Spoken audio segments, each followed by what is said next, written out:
আজ বিকাল 2টায় আমরা বাঙালি রাজ্য দলের পক্ষ থেকে রাজ্য কার্যালয়ের সামনে থেকে এক প্রতিবাদ মিছিল আয়োজন করা হয়। এরপর বিকাল 3টায় রাজধানীর ব্যস্ততম এলাকা ওরিয়েন্ট চৌমুহনীতে অনুষ্ঠিত হয় এক বিক্ষোভ সভা। উভয় কর্মসূচিতে দলের রাজ্য নেতৃত্বের পাশাপাশি কেন্দ্রীয় নেতৃত্ব উপস্থিত ছিলেন। মিছিল ও সভায় বক্তব্য রাখতে গিয়ে বক্তারা দাবি করেন, রাজ্য জুড়ে বাঙালি তথা বাংলা ভাষাভাষী মানুষদের উপর ক্রমাগত অন্যায়, অবহেলা ও অত্যাচার নেমে এসেছে। এর বিরুদ্ধে জোরালো প্রতিবাদ জানাতে হবে। আমরা বাঙালি দলের রাজ্য সভাপতি তার বক্তব্যে বলেন, সারা ভারতে জুড়ে বাঙালি অর্থাৎ বাংলা ভাষাভাষীদের উপর অন্যায়ভাবে যে অত্যাচার চলছে তার বিরুদ্ধে আমাদের আন্দোলন অব্যাহত থাকবে। বাংলার অধিকার প্রতিষ্ঠার জন্য আমরা ন্যায্য দাবিতে লড়াই চালিয়ে যাব।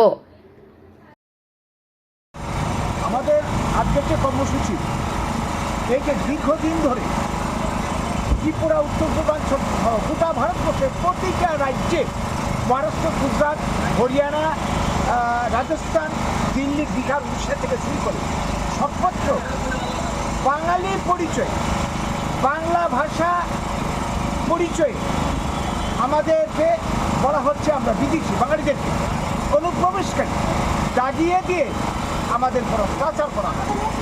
এই গত কমাসের যে চিত্র সারা ভারত জুড়ে আমরা দেখতে পাচ্ছি যে যারা বাংলার অঞ্চল থেকে ভারতের ভূমিপত্র স্বাধীনতার উপকার বাঙালি, এই দেশের নাগরিক, কর্মসূত্রে বিভিন্ন রাজ্যে গেছে, তাদেরকে অত্যাচার করা হচ্ছে।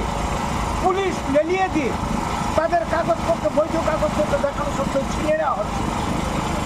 এবং এইখানেই শেষ নয়, তাদেরকে গায়ের জুড়ে পুলিশ, মিলিটারি, বিএসএফ দিয়ে তাদেরকে কলকাতায় এনে, বাংলায় এনে গায়ের জুড়ে পুশব্যাক করা হচ্ছে। এই যে অন্যায় অবিচার আজকে দীর্ঘদিন ধরে চলছে, আমাদের অপরাধটা কি? শুধু এইখানেই শেষ নয়, বাংলা ভাষা ভারতের জাতীয় সঙ্গীতের ভাষা, বাংলা ভাষা সাহিত্যে নোবেল আসে 1913 সালে, যে বাংলা ভাষা রাষ্ট্রের সঙ্গে স্বীকৃত ভাষা। সভায় আরও জানানো হয়, ভবিষ্যতেও ধারাবাহিক কর্মসূচির মাধ্যমে জনগণের সামনে এই দাবিগুলো তুলে ধরা হবে।